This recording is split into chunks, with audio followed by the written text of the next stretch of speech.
This video was created by Danny Kessler, Associate Professor and Korea's first PhD in Wellness Tourism.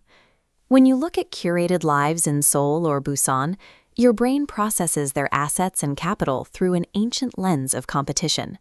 This constant digital comparison triggers a hardwired survival response.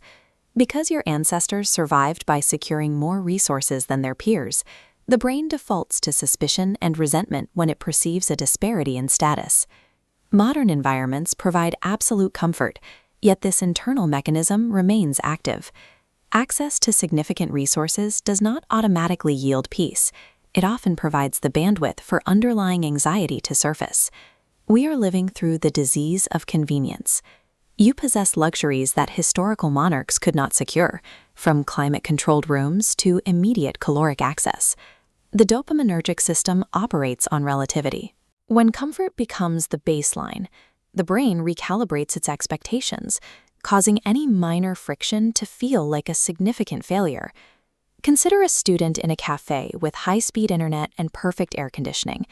Even in this optimal environment, a minor setback triggers acute emotional distress. External luxury becomes a psychological burden when total convenience is the default expectation. Our neural hardware was forged during 200,000 years of extreme scarcity. This timeline illustrates the biological reality. Hominids who were content with their surroundings faced a high probability of perishability. Only those chronically dissatisfied survived. The basal ganglia is calibrated to scan the horizon for resource deficits and physical threats. Gratitude is a biological survival override. Ingratitude is the default setting because it provided a competitive edge for 2,000 centuries.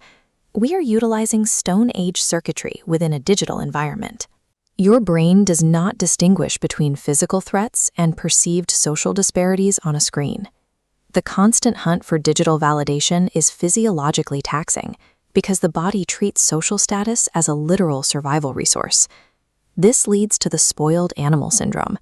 In the absence of acute physical stress, the brain inflates minor social feedback into significant trauma. A friction-free existence is a historical outlier. Failing to contest this artificial baseline leads to an entitlement crisis. If we do not actively introduce challenge, we risk the atrophy of our psychological resilience. You cannot intellectually bypass a biological imperative. To reset the prefrontal cortex, you must induce a physiological shock. We implement inconvenience therapy, the strategic, voluntary adoption of friendship to force a system reboot. Protocol 1 requires a 24-hour fast. This practice re-exposes the system to the physical sensation of hunger. Reacclimatizing the body to scarcity ensures that your next meal triggers a genuine, visceral gratitude response. Protocol 2 is thermal shock. Subject yourself to cold exposure until your breathing response is fully engaged. This strips away the illusion of perpetual comfort. Post-exposure, your baseline dopamine levels recalibrate. Warmth is no longer a standard expectation.